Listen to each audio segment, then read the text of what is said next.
रास्त आपको ले चलेंगे। कोयटा में पीटीआई रहनुमा असद उमर मीडिया से गुफ्तगू कर रहे हैं और उसके नीचे अवाम है। तो अवाम के ऊपर तो आइन और कानून का इतलाक हो रहा है, लेकिन ताकतवर के ऊपर नहीं हो रहा। और ये जब तक सूरत हाल रहेगी तो वो पाकिस्तान जिसके लिए कायद आज़म मोहम्मद अली जिन्ना ने जद्दोजहद की, पाकिस्तान जो पाकिस्तान के 22 करोड़ अवाम की ख्वाहिशात पर पूरा उतर सके, वो कभी भी हम हासिल नहीं कर सकते। इसलिए इस वक्त जो कलीदी, मैं कहूंगा कि मुकाबला कहें आप उसको तहरीक कहें, आप उसको जिहाद कहें, जो भी आप नाम देना चाहते हैं, इस वक्त कलीदी सवाल है ये कि क्या पाकिस्तान इस 21वीं सदी के अंदर 22 करोड़ का मुल्क होते हुए, एक एटमी ताकत के होते हुए, एक ऐसा मुल्क होगा जहां कानून की हुक्मरानी होगी, वो मुल्क जो आइन और कानून के मुताबिक चलाया जाएगा, या क्या पाकिस्तान एक ऐसा मुल्क चलता रहेगा जहां ताकतवर जो है वो कानून से बालातर है। अगर इसके अंदर कामयाबी हुई और इंशाअल्लाह होगी, पाकिस्तान ने इस तरफ जाना है कि एक ऐसा मुल्क बनना है जहां चाहे कोई भी हो, चाहे तहरीक इंसाफ की हुकूमत हो, वो कानून के ताबे हो।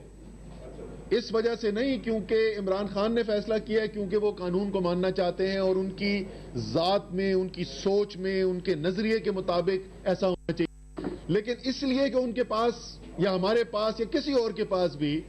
ये वैसी नहीं है। ये हमारा फैसला है ही नहीं कि हम कानून को मानेंगे या नहीं मानेंगे। एक ऐसा मुल्क है जहां सबको कानून को मानना पड़ेगा। और खास तौर पे अगर कोई मुल्क का हिस्सा ऐसा है जहां इसकी सबसे ज्यादा शिद्दत से जरूरत है, तो वो बलूचिस्तान। आप बलूचिस्तान, और ये भी हमें सब समझने की जरूरत है कि ये वो दुनिया बन गई है, ये सोशल मीडिया का जमाना है जहां आगाही घर घर फैल गई है। आप पहरा देकर अपनी मर्जी का सच कौम को नहीं बेच सकते। लोग आजाद हैं, उनके पास उस एक फोन के ऊपर तमाम मालूमात हैं। आप जितनी मर्जी अपनी हुकूमत पाकिस्तान की इंफॉर्मेशन मिनिस्ट्री से जो मर्जी सच बेचने की कोशिश कर लें, वो नहीं बिकेगा अगर वो हकीकत पर मबनी नहीं होगा। और यही सूरत हाल इस वक्त बलूचिस्तान की है। मैं खास तौर पे दायरे कोयटा के अंदर खड़े हुए हैं, लेकिन उसके बावजूद अगर ना भी हो, यहाँ पे तमाम पाकिस्तानियों को इसको गौर की जरूरत है। और मैं आपको बताऊं, हमारी हुकूमत खत्म होने से कोई आखिरी को दो तीन महीने रह गए थे, उससे पहले भी बड़ी कोशिश की, तरक्याती लिहाज से बलूचिस्तान को जितना बड़ा हिस्सा इमरान खान की हुकूमत ने दिया, मुझे वो मौका मिला वज़ीर आज़म की वजह से कि उनकी पूरी सपोर्ट थी। तारीख के सबसे बड़े तरक्याती मंसूबे यहाँ लेकर आए। लेकिन मैंने वज़ीर आज़म से कहा कि इस वक्त अगर हम बलूचिस्तान के ऊपर गौर नहीं करेंगे और वहां के हालात को समझने की कोशिश नहीं करेंगे, तो हम पाकिस्तान का बहुत बड़ा नुकसान करने वाले हैं। आप एक बलूचिस्तान के शहरी के पास चले जाएं और उससे बात करें, कैमरा पे शायद वो ये बात ना करे क्योंकि आज भी बदकिस्मती से इस मुल्क के अंदर खौफ है, लेकिन आपको कोई भी यहां पर नहीं मिलेगा जो ये समझे कि इस वक्त वाकई में फैसले जो हैं वो अवाम के हाथ में हैं और फैसले कानून के मुताबिक किए जा रहे हैं। और उसके साथ बदकिस्मती से मुझे ये भी कहना पड़ेगा कि आज भी अगर आप बलूचिस्तान में चले जाएं और आपसे उनसे पूछें कि ये आपके मुंतखब नुमाइंदे जो हैं, जिसमें हम लोग भी सब शामिल हैं, क्या ये वाकई में अवाम की बेहतरी के लिए कानून के मुताबिक काम कर रहे हैं, तो शायद आपको एक भी ना मिले जो इस बात से इत्तफाक करता हो। और जैसे मैंने कहा, वो पुराना वक्त जहां सब चीजों को आप सच्चाई को ढांप कर, ताकत से, जबर से, जोर का इस्तेमाल करके दबा दिया करते थे लोगों के एहसासात को, ये पाकिस्तान का वक्त खत्म हो चुका है। आज या पाकिस्तान के जो फैसला साज हैं, जिसके अंदर हम भी शामिल हैं, या आज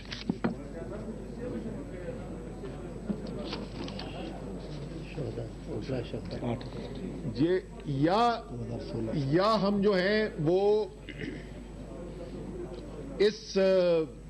हकीकत के मुताबिक अपने आप को ढालेंगे,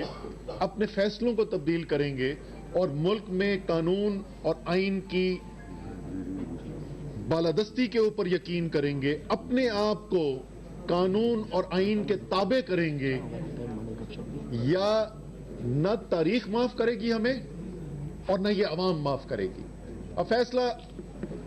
جو ہیں جو فیصلہ ساز ہیں انہوں نے کرنا ہے, لیکن وکلا برادری کا,